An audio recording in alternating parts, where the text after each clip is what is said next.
Hello and welcome back once again, ladies and gents, to our live coverage here of the Hitbox Challenger Face-Off between Gamers2 and Dark Passage. We're on the picks and bans phase. Very similar bans coming off right off the bat. It's Yamaster Yi, Kha'Zix, LeBlanc, Renekton and Evelyn. I'm Edis, I'm joined by Spuddington, and I think we just about got our breath back after that last game. Yeah, we have settled down, we've collected ourselves, and we'll see if Gamers2 have managed to do much the same, because they were very, very close to winning those games. That last game, sorry.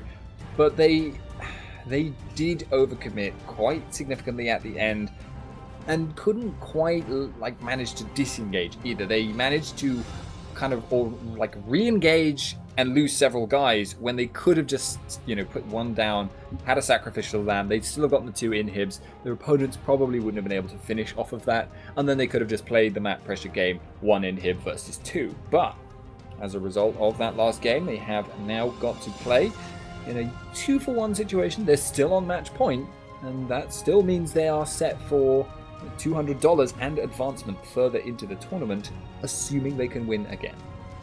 Very true, they are still well and truly in the advantageous position, but again, Dark Passage have definitely realised the threat of Lucian and they've picked it for themselves. So last time around, Holy Phoenix was able to get a lot of kills on that champion. I like the Caitlyn pick, I like it a hell of a lot more than the Draven pick last time around, because if they do go for that Shyvana again, Caitlyn is much better at escaping from that champion. And interestingly enough as well, in the poll that we held before, Shyvana was rated as the MVP of that game, getting 41.7% of the vote, I believe it was. So Fabulous definitely carrying his team to victory.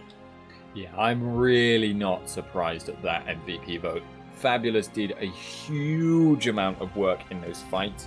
I give credit as well to his support trio and the mid lane Lulu Naru there, because their shields and their movement speed was what allowed Fab to be such a beast.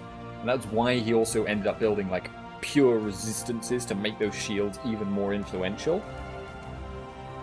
But he definitely did the majority of the work in that game, and even though their AD carry actually got off the ground pretty well, Holy Phoenix didn't really.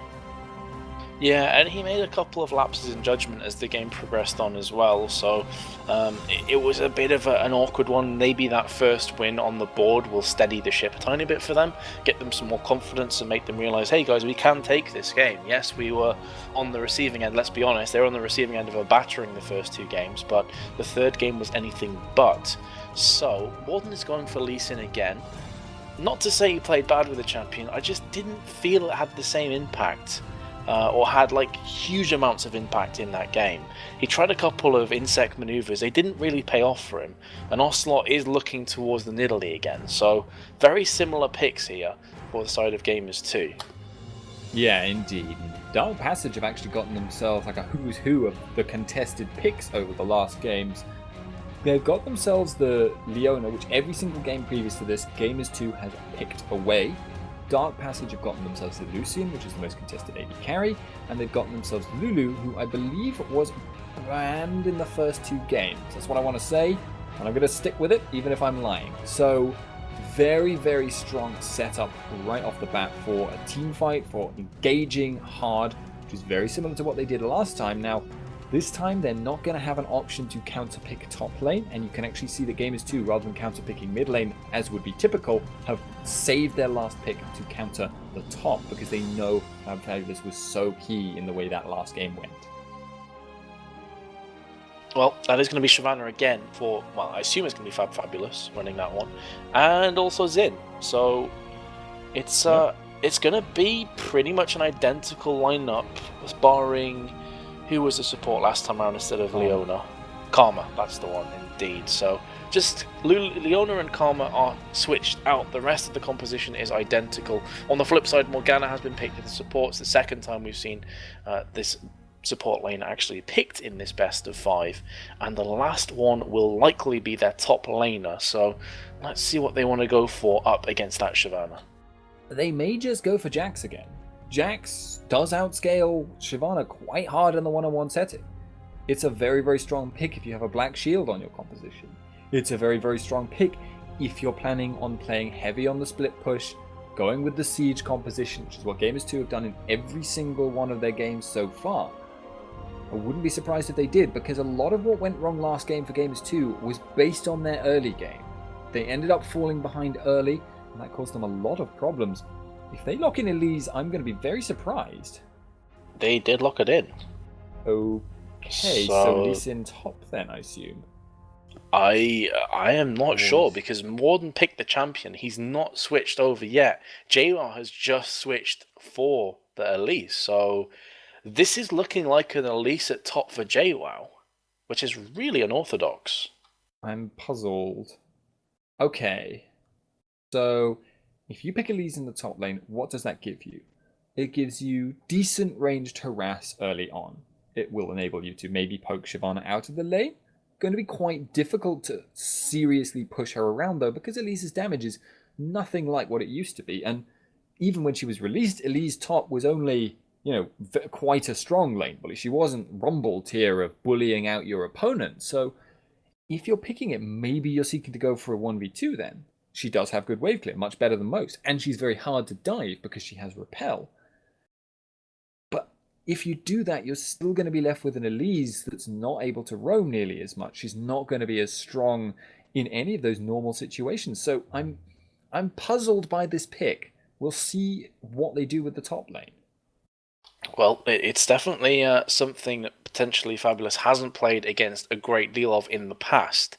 But we have 2 minutes 30 left on the delay, so we're going to cut to a very quick commercial break as we are going to get ready for game number 4 in this best of 5 in the Challenger Face-Off. So get yourself registered, get yourself following the stream, and rejoin us in a couple minutes when we go live into game number 4.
to fly.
Welcome back on the Riff, ladies and gents. We are live into game number 4 between Dark Passage and Gamers2, what could be the final game. I said that last time around, and Dark Passage came back to win that one. It was a very scrappy, strange, weird, head-scratching game, Spuddington, and I'm not too sure if we're going to see a repeat performance of that. I think both teams are going to call themselves out and say, okay, look, we can't make these kind of mistakes again. That being said, JWoww top on the lease is, for me, very odd. It's a very strange pick indeed. Now, I did actually check JWoww's runes, because I mentioned in Champion Select, I wondered if it was going to be because they wanted a 1v2 laner who was very, very safe. But I've checked in Champion Select. Sorry, at the end of Champion Select, I checked her runes. She's running Magic Penetration Reds, not Hybrid Penetration, not AD, nothing like that. No defensive reds. And she's got flat MR blues and flat armor yellows. So I'm kind of thinking right now, JWoww is just planning on out-harassing Fabulous. But the problem with doing that is he's likely to run out of mana before Fabulous runs out of health. It actually looks right now like Dark Passage may be the one seeking out the 2v1. It's basically just pure guesswork in this situation, though, because neither side is invading, so neither side actually has any vision. I tell you what, though, Spud, speaking of confusion, just that poll result, for me, is so strange. Will Dark Passage make it to Game 5, or will Gamers2 come out on top? 50, I'm going to say 50. It's a lot higher than that. 84.5% of people think that Dark Passage will make it to Game 5.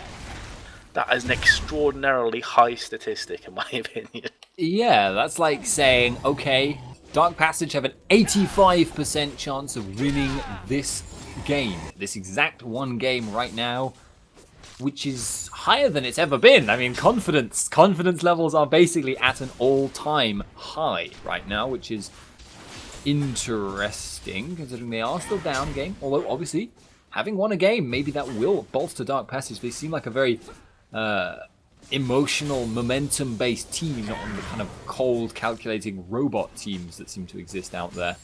I actually have in mind CLG and NA for that, by the way. But right now, who knows? Well, it's very similar all around the board, honestly. So it's hard for me to really pick apart these compositions. The only thing is that JWoww's on a 1v2 on a lease, so he's... How does that work out, Spud? Because, I mean, it's not something I've seen in a very, very long time. I haven't seen it in forever, frankly. JWoww... I mean, okay. It does actually look like Morden's going to be chasing Fabulous, though. He is. Fabulous has really not had the greatest time in his best of 5, and he will be flashing away there just to keep himself alive and kicking, and not to give that first blood across to Morden. But again, very reminiscent to the previous games. He's going to be forced back to spawn. Daoud and Yuki are going to push the lane and more than likely pick it up. Yeah, it really is a bit strange. It's okay, so right now, if we're comparing top lanes, it's going in Dark Passage's favour.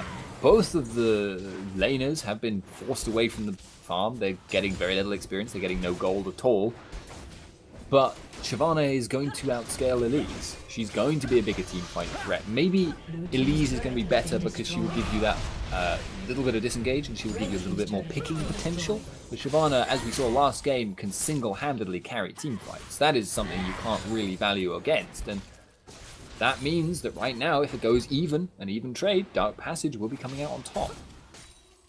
Yep, Fabulous definitely has the shoulders to carry the weight of his team behind him if you give him a chance, but right now he is being forced backwards, and Gamers2 have definitely isolated that strong link and they want to try and break the shackles somewhat.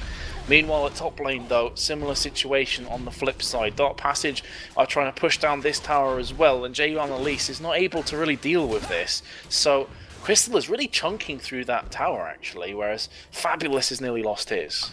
Yeah, 3 Talon Strike, the bonus damage is not only an auto-attack reset, and Xin not only has an attack speed, but the 3 Talon Strike bonus damage actually procs on towers. He really destroys things. It actually used to be a bug where his 3 Talon Strike damage could crit as well, and you built Infinity Edge and Sword of the Divine, and you 3-shot him. It was great. Yep, very, very strong. Top tower has just fallen, as both bottom towers also fall, so this is, again, a bit of a different change of pace. Fabulous actually stands on top of Dark Binding and then a trap, so he eats a lot of damage. But with 4 towers falling, now maybe the game is going to start to steady on up a tiny bit. You can see Morden is lurking around mid alongside Trio. Looks like they could be jumping on Ocelot. No, they're not going to bother. They've seen Morden, they want to back away. Yeah, we've got the rotations coming in. We've got the Dark Binding coming in. Yep, here we go. Triel could be falling. There's the Piltover Peacemaker. Too tanky. We'll be backing on off.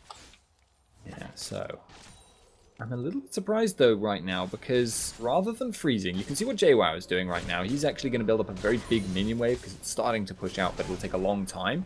He froze as hard as he could. Fabulous, however, pushed it out and then rotated away from the farm. He's letting Holy Phoenix pick up as much farm as he possibly can, and he's going to move, I don't know, to go in jungle to join up with his team. It's hard to call because right now he's not very useful. He's not got all that much tankiness. He's not got any levels. He's not got damage either. So what is he going to do with himself in the meantime? Well, stay tuned to Hitbox TV to find out. There you go. Plugging. Smooth. Nice. That segue though. I know. Very smooth. I love the way people have started to pronounce seg as segue. Like, you know what a Segway is, right? Yeah. It's one of those goddamn scooter things.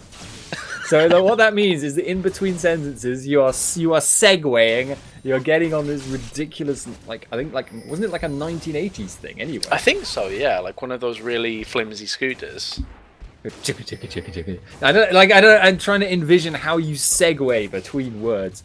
But regardless, my linguistic anger notwithstanding, we are now resetting towards normal lane. If you look at words like avenues, you're kind of segueing from one avenue to another. So from one word to another. That's at a stretch. I'm not entirely sure, but it's weird how the English language changes over time, though. I think it's just people can't pronounce seg, but also true. I don't know.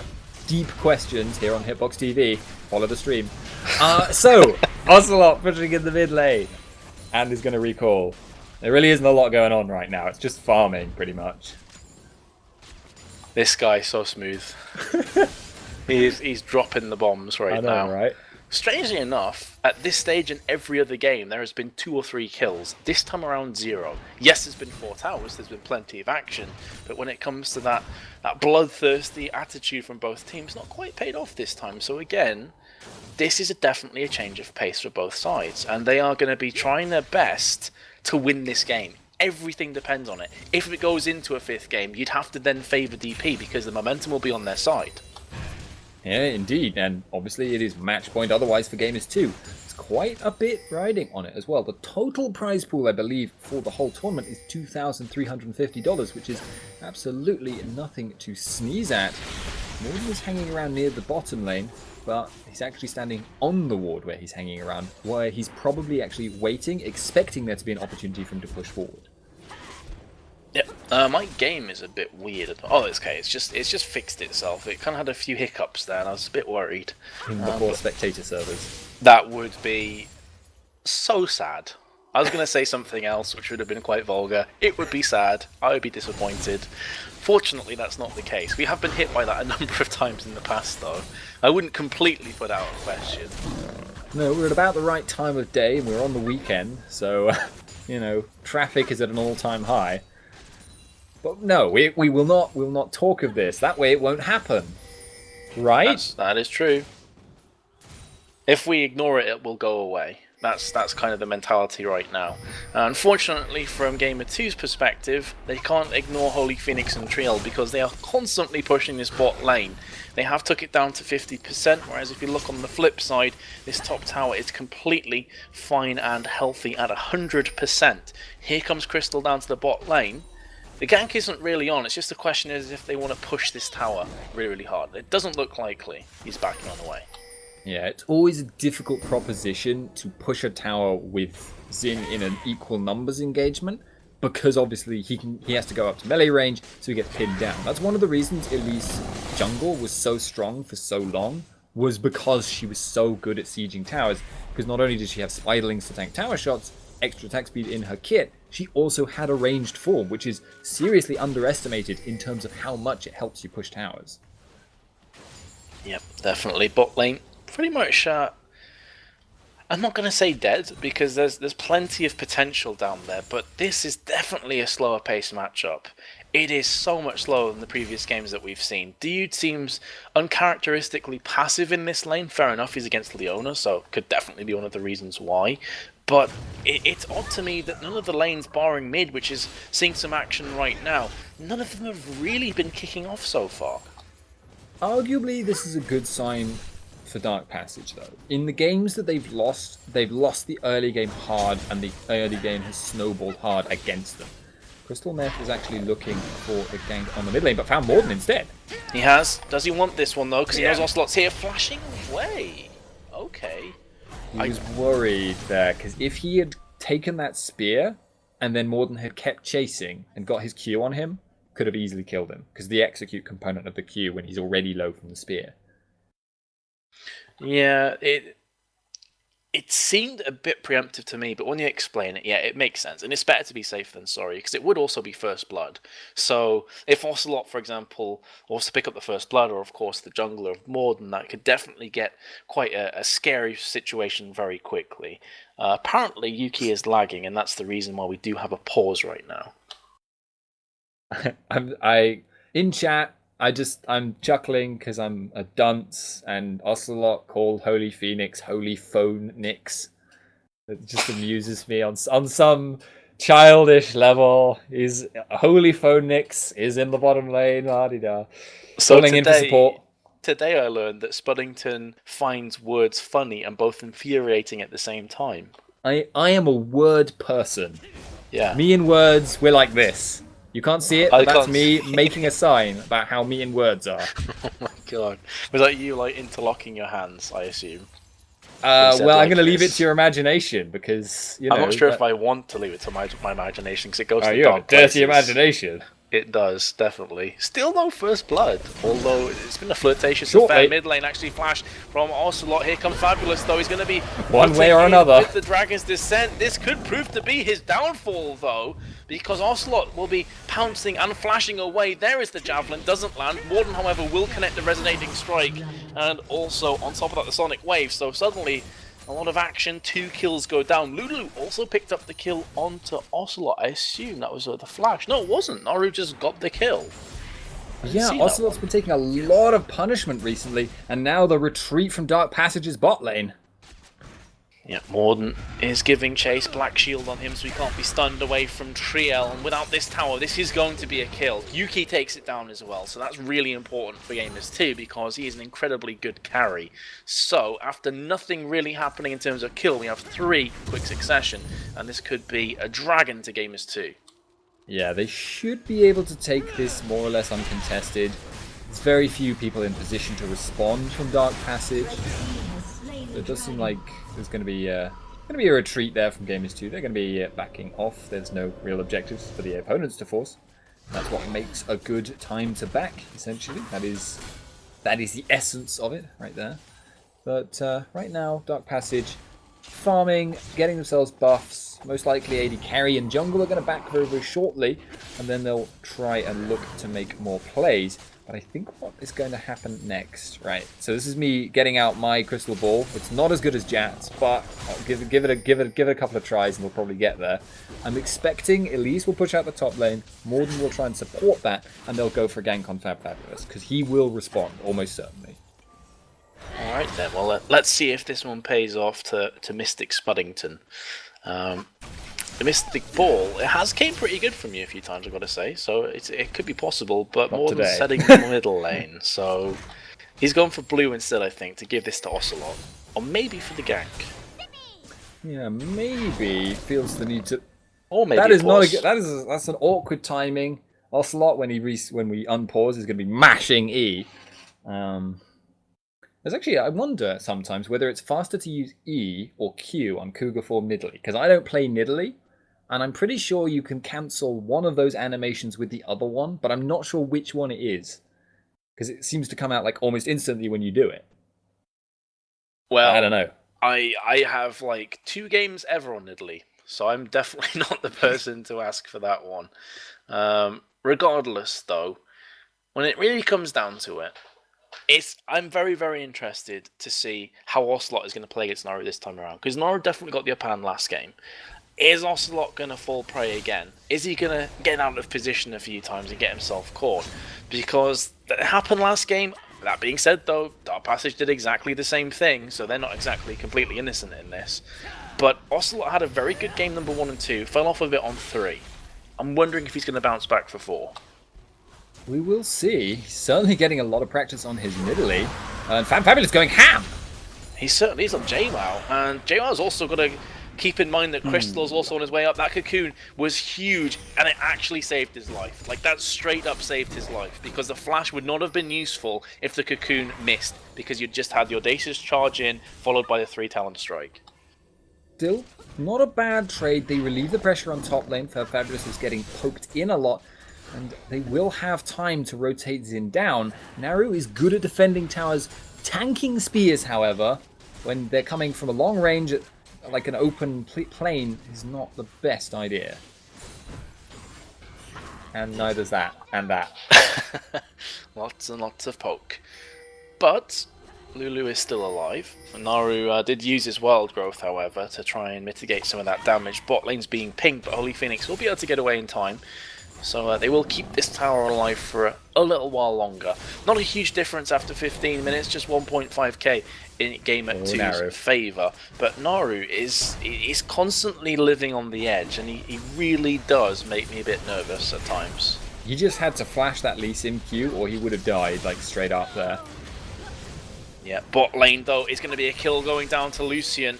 Yuki's trying to turn this one back around. Ace in the Hole comes through, does take down Leona. I think Holy Phoenix was caught in 2 minds whether to block it or not, because he may have been a bit worried in case he'd have died from it. And Leona typically is tankier. Mid lane now, Crystal is being chased down by Ocelot and Morden, but he's going to be okay. But very interesting passage of play now that Holy Phoenix wants to go back in again. Why would you do that? I just don't know. Like, I know he has a Triforce, and that makes you burstier. And I know he's Lucian, and that makes you burstier. But he had, like, maybe 300 health, and Yuki has a Bloodthirster, and actually had Summon a heal as well, even if somehow he was that far ahead. So, yeah, I don't know, just straight up misplay. Oh, Fabulous is being chased after from JWoww, and also Morden did use his ultimate to get through the Baron Pit area, but was instantly aggressed on. Because you're against Lee Sin and Elise, and they are very difficult to shake off. Repel, and also the Sonic Wave Resonating Strike combo. You can't really shake that one off. Yeah, indeed. The long chase that we've had so many times, especially in that 3rd game, is a big factor. So, towers being sieged in. Ocelot continuing to throw spears and put down traps. Pretty good coverage over the mid lane. Gamers2 trying to get vision control. They've certainly got better warding right now. Got better poke. They're not getting engaged upon. They're not getting picked off very much. but their team fight is not going to be as good. It just straight up will not. They will have to play a disengaged game if they get in a team fight. In an ideal world, though, I think for Gamers2, they will never team fight. They'll continue to split push, they'll continue to get picks. And this is why I think they went for JWoww in the end on Elise, is because he's very good at setting up ganks. I don't know about it as a plan. Argrowth popped in the mid lane. Ocelot could be going down, but he has managed to just about escape there by skin of his teeth. Lulu falls prey to Morden. And even though Crystal was there, again the mobility of Lee Sin shining through. Bot lane though, Yuki again. And not the first time we've heard him go on a rampage. Holy Phoenix has to go back, otherwise he will face certain death. Dark Binding will not land. Relentless Pursuit was used anyway. And who do you feel this favours? I mean, obviously the last few seconds of 3 or 4 kills have just gone down, but before then when it was this slower, in fact on the thought, because Crystal's gone back in again, he's used his ultimate to push back Ocelot, but he's going to take so much damage in the process. Morden misses his Q, not going to be able to aggress on him. And at top lane, more action, JWoww and Fabulous going head to head. Don't feel the kills on the cards though. Yeah, no kill, but you're seeing why Elise was picked there. She's got some pretty significant ranged poke, even though Shyvana is itemizing mostly magic resist. It does look like Dark Passage here may look for the engage. Triel throws the Zenith Blade, doesn't catch anything. Just way out of range, unfortunately, there. Should she have the ultimate? No. Okay, fair enough. Dragon's up, though, and they're not going there. Yeah, Dragon is up, and it will be falling back down again, courtesy of Gamers2. Very, very quickly as well. They're just constantly on point with these objectives. They have been in every single game that we've seen so far today. Fabulous going for an early Banshee's Veil to mitigate all of that niddly poke. Whereas last time we saw her going for, I say her because Shyvana is obviously female, but Fabulous went for the Randuin's Omen Sunfire Cape. So go for a different build this time. Yeah, if you go for that heavy armor approach, you're relying on being very, very tanky. In this situation, that's not going to be nearly so useful to you, because if you're forced to split your defenses, you're not going to be as tanky in total. You actually quite often see Blade of the Ruined King Shyvana, which then itemizes for maybe 1 or 2 defensive items after that, and just looks to have that split defense. So, yeah, I want to go back to that dragon fight for a second, because, again, it's an example of Dark Passage making weird decisions. Because they should have known that... Oh. They should have known that dragon was coming up. And yet they just didn't... It's like they hadn't timed it in the first place. Or maybe... Did they have vision on it in the first place? Maybe that's it. I'm just confused, perhaps. It could definitely come down to vision. All you missed there, actually, on the kill on JWoww is he got caught by 3 players, and there wasn't a great deal that he could do about that. He was just encircled and got collapsed on. Speaking of being collapsed on, Naru finds himself with soul shackles, but the flash will keep him safe for now. However, that flash is not going to be available if another fight kicks off in the next 300 seconds.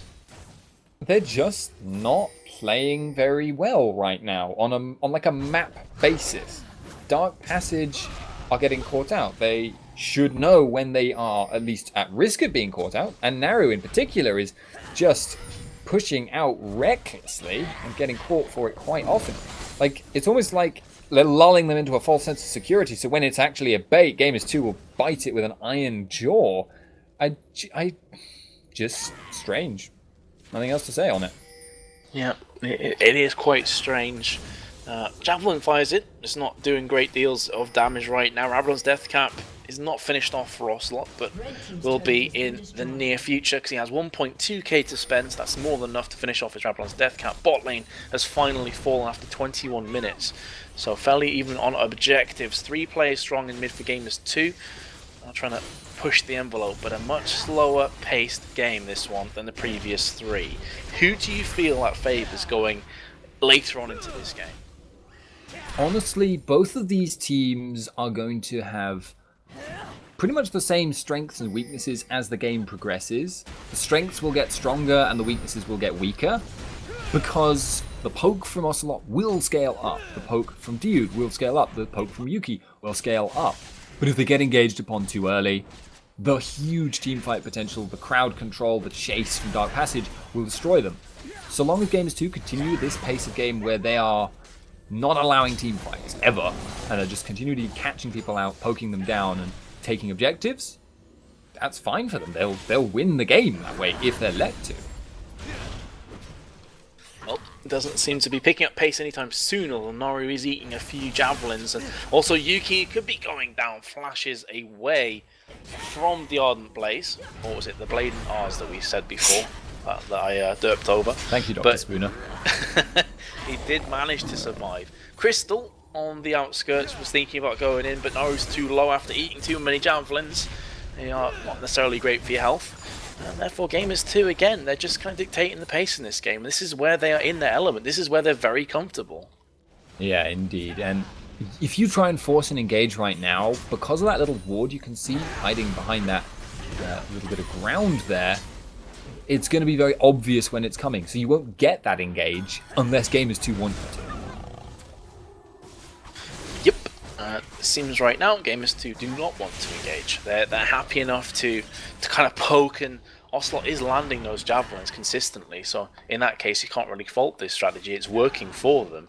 It doesn't make for the greatest spectatorial viewpoint, but if it's an effective tactic, you can't really blame them. Here comes a solar flare though on top of Yuki, and Triel finds himself in a position he doesn't want to be in. Crystal Meth goes in, uses ultimate as well, so Crescent Sweep knocking back a few players. Now Fabulous in the front lines, nowhere near as tanky as last time around, but they do pick up that kill from Naru. Ace in the hole comes through, blocked off from Xin Zhao, and they're going to be okay. They do get that kill, but at the cost of a lot of health, so they're going to have to back away. They win the fight, but do they lose the tower? That is the question right now. Triel and Holy Phoenix can't really defend this. They can't. Tower will fall, so in that case, completely worth it. Morden is going to be more than happy he sacrificed his life for that objective. Yeah, especially considering also gives Gamers2, and I bang on about it, but it gives them a chance to establish vision control. CPU taking away that pink ward. You should have potentially seen somebody else in Italy there, Ocelot, looking to put down some wards in the enemy upper jungle, because that's the only inner tower left, and they want to get some vision in that jungle. He had the opportunity, didn't do it, but that's just a minor mistake there. And that means now they have a bit more vision control. That means it's much easier for them to avoid engaging and to get the poke down on their opponents, which is why they ended up, quote-unquote, winning that fight. Yep, both the AD carriers going at it once again. Yuki, well, kind of came out on top there, but because Naru was there with the shields, it doesn't quite look as that one-sided. Having said that, Ocelot also healed up Yuki. Here comes another javelin landed. There goes the long-range engage from Mon, but he takes so much damage after Wild Growth was popped. They do get rid of that ultimate though, and it's kind of a game-changing ultimate if used in the correct time. Yeah, indeed. Holy Phoenix now actually may catch duty out. Oh my goodness, that damage from Holy Phoenix seemingly coming out of nowhere. Secures the kill for 26 seconds. They're going to be a player down. They could return the favour on these middle towers right now. That's going to be the first falling. Do they want the second one? No. They will be backing on away. Yeah, Holy Phoenix was a bit low there, so he wanted to back out, heal up. Dragon is up now, so will they be able to get vision control? The problem is, Holy Phoenix is not here. Spears are landing. That's going to mean that Triel Benray can't really engage. He can still use his ultimate from a range, but if they can rush this down, it won't matter. Yep, they are trying to pick this one up as fast as possible. Javelin comes in. Obi Leona falling. Caitlyn takes that first kill down. More javelins firing in. That's going to be Crystal now falling as well. Fabulous. Oh, no. Again, he is not as tanky. He is taking a lot of punishment. And Holy Phoenix in the wrong place at the wrong time is going to find himself 6 foot under from the ace in the hole. And this is the problem from the previous games, that Holy Phoenix at times, he was going in the wrong direction by himself, and therefore he is easy pickings. He had to recall, obviously, so he wanted to get to the fight if it occurred as soon as possible. But as soon as they got the dragon, Dark Passage should have understood. Holy Phoenix split off miles away. We're not going to win this fight. Disengage. When that call was made, he should have changed direction. He should have then said, okay, well, my priority now is to join up with the rest of my team. It's not to, to join up with the rest of the team and not get split off. It's not to reach the fight, which he never really could contribute to because he was so split off. Well, blue taken by JWoww, but more importantly, Baron taken for Gamers2. So they do escalate themselves even further ahead on gold by 6k, but also that Baron buff is going to be so crucial going forward in this game. Because again, the siege is going to be so difficult to deal with. And even if you do get some damage on top of Gamers2, it won't stick, Spud. They have the health regen from Baron, so they can afford to siege for even longer. Yeah, they will just continue this pressure. They will continue this map control. And unlike last game, where Dark Passage had the fact that they were ahead to work off, I don't think, like, they're too inconsistent about their decision making. They're not making enough good decisions, and as a result, they are losing control of the game. And I don't think Gamers2 are going to let them back into it, because the only reason Dark Passage won that last game, Gamers2 had regained control. They'd steadied the ship, but then they made one big mistake, and because the respawn timers were so long, it ended the game. So Dark Passage this time, I really don't see it coming in their favor. They can, of course, still, if they can get a couple of good engages in a row and stop getting caught. It's not completely out of the realms of possibility, but it's certainly not likely that they can pull it back from the jaws of defeat right now, because the kind of team that they're against, they're able to chunk through Fab so much easier than the previous game. That being said, Repel is forced to be used there from JWoww, and he could be coming back down to his death. He has bought up enough time for his team to take down the tower though, but they are going to lose that Baron buff to least, and that could actually stop their onslaught for now. Arguably, yes, but unless there's a fight now for Dark Passage, they're not going to be able to take advantage of that particularly. They just lost a tower, and yes, they've lost JWoww, of course, on Gamers2 side, but it's worth it again. It's the Darien principle. You die, and yes, that hurts you mildly, but it doesn't matter because your team is winning overall. Yep, exactly. And after all, players will respawn, towers will not. So that is definitely worth that. JWoww's going to be up in 5 seconds as well, so as you say, they're not able to return the favour and retaliate with objectives of their own. So he's going to be A-OK. 6-0 Yuki, yet to die in this game. So again, this is why Caitlyn is so much better in these kind of team compositions than Draven is. It's difficult to peel for Draven when you're against a Shyvana, but Caitlyn can kind of peel for herself in many ways. And Morgana also, I have to say, from Dude was a very good pick. They're actually chasing down Naru with that red buff, but Naru's just a bit too fast. Yeah, this time Gamers2 are running the poke composition. They've got a bit better of a disengage, so they can just play that out. Continue to pressure, continue to take towers. The next big thing, though, is going to be the inhib towers. That's going to be a much tougher nut to crack. Can they form up for the 5-man, and can they siege it in as a result? That is the question. They've got the means to do it. Dark Passage are going to have to make a counterplay of some type. I'm not sure if they can... Well, they might be able to delay long enough for the Baron to run out, but they can't take too many spears. Oh! Oh, that was so close to landing. Ace in the hole, nearly into Javelin, proving to be a bit too much.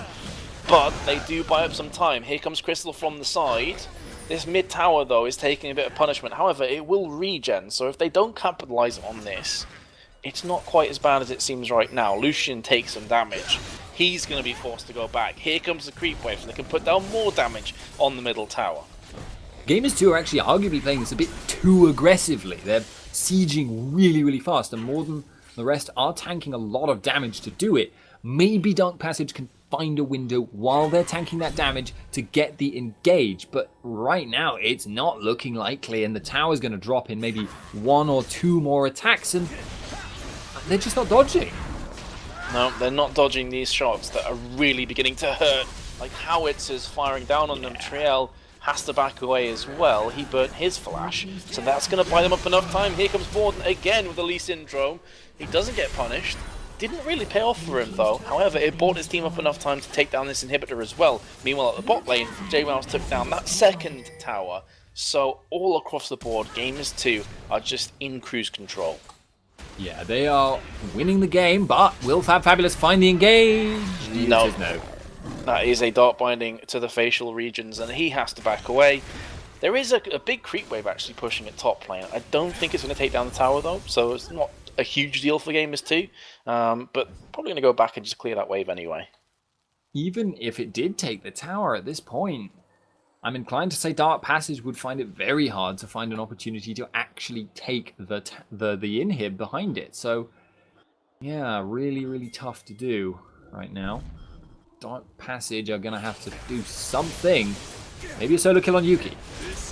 Well, it's a 1v2 now, and Holy Phoenix is again caught in a precarious position, so he has to use his flash as well, otherwise he would have died in that. situation.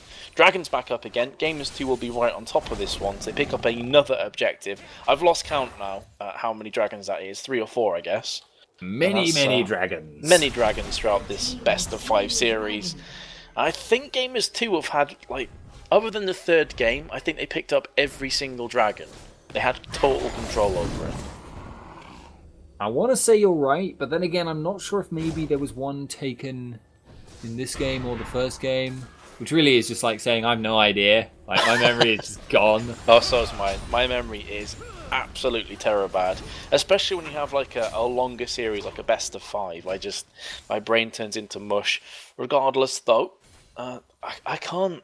I'm trying to rack my brains. I'm trying to think of a scenario where Dark Passage managed to pull themselves back into this game, and the only way I can think of is if Gamers2 make a series of terrible throws in a row. Yeah. Maybe this is where Holy Phoenix is going to try and make plays, but he can't really afford to. That javelin right in the face. Yeah, Fabulous is tanking this out. He doing anything? Not really. We've got helpful statistics from Hitbox TV. Follow the channel chat as well, though. Apparently, they've taken only 3 of 4 dragons this game. That being Gamers2. Yep, that is. Those certainly are fairly damning statistics, though, if you Dark Passage, because they've took 3 or 4 dragons, but there hasn't really been any retaliation. JWoww has been caught, though. This could be pretty huge. He's going to repel straight on up. There's Soul Shackles landing on absolutely nobody. Fabulous in the front lines. Nowhere near as tanky as last game, but he has bought up enough time for Zin to go down. But here comes the retaliation from Yuki. 7-0, looking for that 8th kill. The 8th kill could be coming in right now. Indeed it will. Double kill for Yuki. And that is going to be the final curtain coming down, as Gamers2 will take this series 3-1 unless something crazy happens and they go for kills over objectives. Triel will be falling, and here come the Nexus Towers. Yeah, we've got the surrender vote, so will be Gamers2 taking the series 3-1 overall. Very nicely played by them, and very nicely played in parts by Dark Passage, but in parts they made bizarre decisions that really had me questioning what was going on. And I've got to say, if they were to improve that, it would have been a much more, like their decision making, it would have been a much closer series. As it stands, though, Gamers2 go through, and because this is a new format, this is the Challenger Face-Off from Hitbox TV, follow the channel, you can, it is